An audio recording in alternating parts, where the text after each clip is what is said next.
Day 28 ప్రశ్నలు జవాబులు.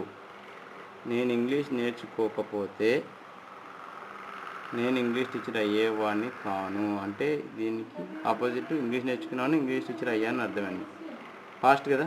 If I had not learn English, నేర్చుకోకపోతే had not learn English. Should have with should not have with. I should not have become an English teacher. Satish రోజు cricket practice చేయకపోతే మ్యాచ్లో century చేసేవాడు కాదు. అంటే practice చేసేవాడు సెంచరీ చేశాడు అర్థం. ప్రాక్టీస్ చేయకపోతే if Satish had not practised cricket daily he would not have scored a century in match. Rani రోజు ఫాస్ట్ ఫుడ్ తిని ఉంటే చాలా లవ్ అయి ఉండేది. తిని ఉంటే అంటే తినలేదండి, తిని ఉంటే అయ్యేది. If Rani had eaten fast food daily she would have become very fat. అంటే ఇక్కడ had with would have with అండి. తిని ఉంటే అంటే తినలేదు, ఆమె లావు అవ్వలేదు అని అర్థం. మేము కష్టపడితే మాకు ఉద్యోగం వచ్చేది అంటే కష్టపడలేదు. మేము కష్టపడితే if we had worked hard had with అండి we could have got jobs, ఉద్యోగాలు వచ్చేవి. మీరు ఫ్రెంచ్ నేర్చుకున్నట్లయితే ఫ్రాన్స్ వెళ్ళి ఉండేవారు కారు. ఫ్రాన్స్ వెళ్ళి ఉండేవారండి. Okay. If you had learned French, France వెళ్ళి ఉండేవారు ఎవరండి? మీరు. You would have gone to France, వెళ్ళి ఉండేవారండి. అంటే ఇక్కడ అర్థం ఏంటి? ఫ్రెంచ్ నేర్చుకోలేదు, వెళ్ళలేదు. నేర్చుకున్నట్లయితే if you had learned French would have gone to France. Okay. Day 29 puzzle words and phrases. కానీ అయితేనేం అని చెప్పడానికి బట్ కానీ, ఎట్ కానీ, వైల్ కానీ, వేరాజ్ కానీ, ఆన్ ద అదర్ హ్యాండ్ కానీ, హౌఎవర్ కానీ, in contrast to, on contrast to, with ఈ వర్డ్స్ ఉపయోగిస్తారండి. అంటే ఒకటి పాజిటివ్ అండి, దానికి వ్యతిరేకంగా ఇంకోటి జరిగితే. ఎగ్జాంపుల్ ఇస్తే మీకు అర్థమవుతుంది. రాముడు మంచి బాలుడు కానీ వాళ్ళ అన్న చెడ్డ బాలుడు, అంటే వ్యతిరేకం అండి. Rama is a good boy but వాళ్ళ అన్న his brother is a bad boy. ఈ బట్ ప్లేస్లో వైల్ కూడా చెప్పచ్చండి. Rama is a good boy while his brother is a bad boy. Rama is a good boy whereas his brother is a bad boy. Rama is a good boy in contrast to it, దానికి వ్యతిరేకంగా his brother is a bad boy. Rama is a good bye on the other hand his brother is a bad boy. Rama is a good boy however his brother is a bad boy. అంటే దీనికి వ్యతిరేకం అని చెప్పడానికి ఇవి ఉపయోగిస్తారు. సీతకు పాటలు అంటే ఇష్టం లేదు, అయితేనేం రాముడికి ఇష్టం. Sita doesn't like songs however Rama likes them. అంటే సీత భార్య కదా, ఆమెకి ఇష్టం అంటే భర్త కూడా ఇష్టం ఉండవు అనుకుంటాం, కానీ దానికి వ్యతిరేకమైందనమాట. Sita does not like songs but Rama likes them. Sita husband రాముడికి ఇష్టం అని అర్థం కదా. Sita doesn't like songs whereas Rama likes them. Sita doesn't like songs yet Rama likes them. అర్థం కదండి. దీనికి వ్యతిరేకం. తినడానికి టు ఈట్ లేదా సోయాస్ టు ఈట్ చెప్పచ్చు, ఇన్ ఆర్డర్ టు ఈట్ అని చెప్పచ్చు అండి. అంటే తినడానికి వచ్చి టు ఈట్ అని సరిపోతుంది, సోయాస్ టు ఈట్ చెప్పచ్చు, ఇన్ ఆర్డర్ టు ఈట్ కూడా చెప్పచ్చు. సెంటెన్సెస్ ఎలా ఉపయోగిస్తే చూద్దాం. తినడానికి బ్రతకవద్దు, ఇది ఆర్డర్గా తీసుకుంటే డోంట్ లివ్, బ్రతకవద్దు అంటే డోంట్ లివ్. తినడానికి టు ఈట్. ఏదైనా సాధించడానికి బ్రతుకు, లివ్ బతుకు, లివ్. టు అచీవ్ ఎనీథింగ్, సాధించడానికి టు అచీవ్ ఏదైనా ఎనీథింగ్. కలెక్టర్ అవ్వడానికి సీత కష్టపడింది, సీత కష్టపడింది. సీత వర్క్డ్ హార్డ్ కలెక్టర్ అవ్వడానికి. So as to become a collector, ఇక్కడ సో యాజ్ టు బికమ్లో టు బికమ్ అని కూడా చెప్పచ్చు. Sita worked hard to become a collector, లేదా Sita worked hard in order to become a collector. అంటే ఇలా ఇన్ని రకాలుగా చెప్పచ్చు అనమాట. మేము ఇల్లు కొనుటకు డబ్బులు దాస్తున్నాము, మేము దాస్తున్నాము డబ్బులు, తెలుసు కదా. We save money to buy a house, దీన్ని ఇలా కూడా చెప్పచ్చు. We save money in order to buy a house, లేదా we save money so as to buy a house. Friends, ఈరోజు మీరు డబుల్ స్టేట్మెంట్స్లో పార్ట్ 7 నేర్చుకోబోతున్నారు. ఇది ఆల్మోస్ట్ లాస్ట్ లెసన్ డబుల్ స్టేట్మెంట్స్లో. ఈ టాపిక్ ఏమిటంటే హూ, విచ్, దట్ వి డబుల్ స్టేట్మెంట్స్ ఎలా యూజ్ చేయాలి. హ్యూమన్ బీయింగ్స్ తర్వాత బాయ్, గర్ల్, చైల్డ్, వీటి తర్వాత హూ యూజ్ చేయాలి. థింగ్స్ తర్వాత యానిమల్స్ తర్వాత విచ్ యూజ్ చేయాలి. దట్ అనేది విచ్ బదులుగా హూ బదులుగా కూడా యూజ్ చేయొచ్చు. అయితే మనిషి వయసు చెప్పినప్పుడు దానికి ముందు హూ రావాలి కానీ దట్ రాకూడదు, అదొకటి ఎక్సెప్షన్ గుర్తుపెట్టుకోండి. మరి ఈ హూ విచ్ దట్ని ఎలా యూజ్ చేయాలో నేర్చుకుందాం. Example, my father brought a watch, it is very costly. ఇక్కడ ఈ రెండు సెంటెన్సెస్లో మనం వాచ్ గురించి మాట్లాడామండి. సో అది ముందు రాయండి, ద వాచ్.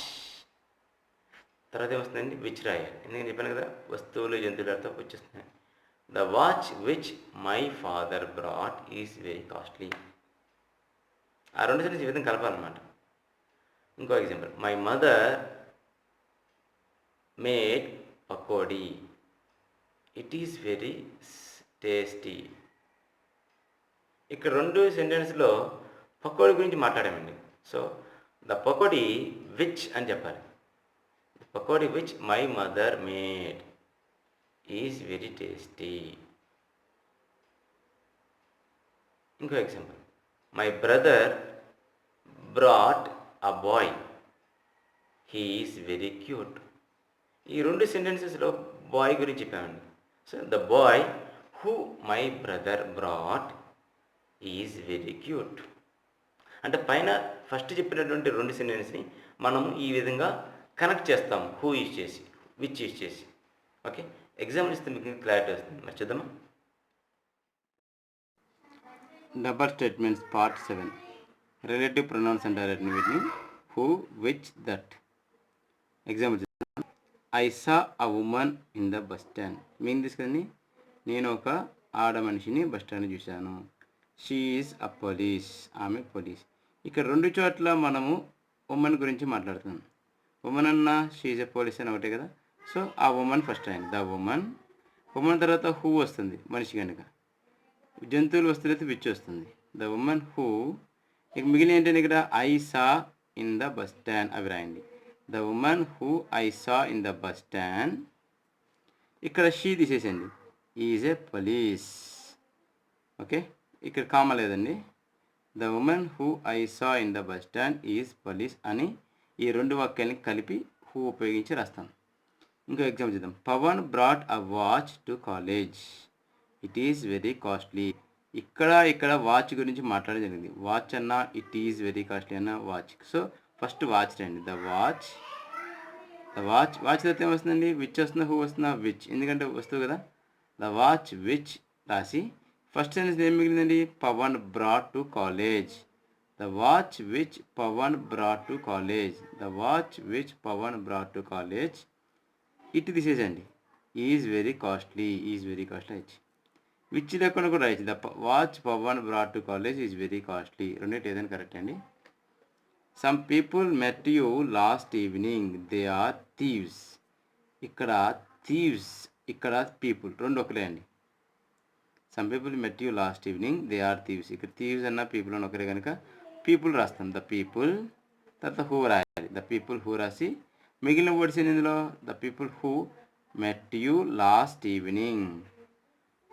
ఇక్కడ దే అన్న పీపుల్ ఒకటే కనుక దే రాయకండి, the people who met you last evening are thieves. చూశారు కదా ఈ టూ సెంటెన్స్ ఎలా కంబైన్ చేసామో, హూ ఆర్ విచ్ ఉపయోగించి. హూ అనేది మనుషుల తర్వాత, విచ్ అనేది వస్తువులు జంతువుల తర్వాత. దట్ అనేది ఈ రెండింటి ప్లేస్లో ఎక్కడైనా ఉపయోగించుకోవచ్చు.